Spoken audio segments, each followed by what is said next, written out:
Selamat petang, salam sejahtera. Isu hangat petang ini, MP berkata, ugutan Ismail terhadap rakyat Sarawak tidak boleh dimaafkan.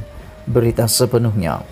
Ahli Parlimen Kulai Teo Ni Ching menyatakan rasa kesal terhadap kenyataan Perdana Menteri Ismail Sabri Yaakob bahawa projek pembangunan di Sarawak mungkin tidak dapat dilaksanakan jika pengundi di sana memilih kerajaan negeri berbeza dengan persekutuan. Tegas Teo, kenyataan Ismail itu jelas tidak boleh diterima dan dimaafkan. Mesej tersirat Ismail Sabri adalah jelas, yaitu jika anda tidak membantu saya tidak membantu anda.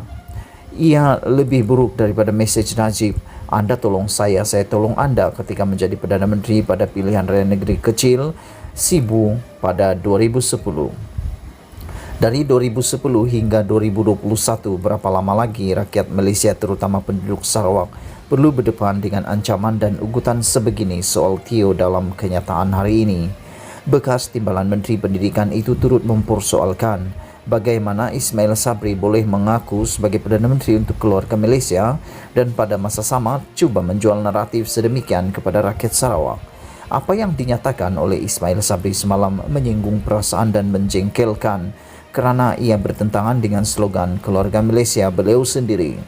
Adakah Ismail Sabri berkata dan mengakui yang beliau tidak berlaku adil, malah meminggirkan Pulau Pinang, Selangor dan Negeri Sembilan dalam Belanjawan 2022 dan Rancangan Malaysia ke-12 kerana negeri-negeri ini mempunyai pentadbiran yang berbeza daripada kerajaan pusat?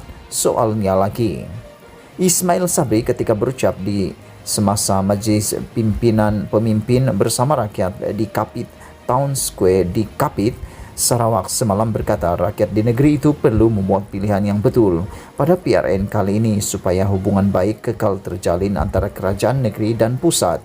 Menurutnya, hubungan yang baik adalah penting untuk memudahkan urusan antara kedua-dua kerajaan, terutama dalam melaksanakan pembangunan untuk penduduk Sarawak.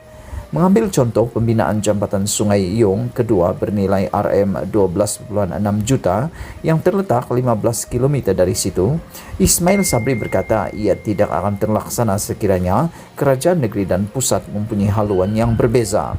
Sehubungan itu, Teo menggesa Ismail Sabri agar menarik balik kenyataannya itu serta membuat permohonan maaf.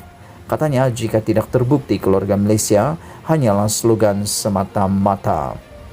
Apa yang kita ada di Malaysia di bawah pentadbiran Ismail Sabri ialah keluarga Ismail Sabri dan sekutunya, katanya lagi.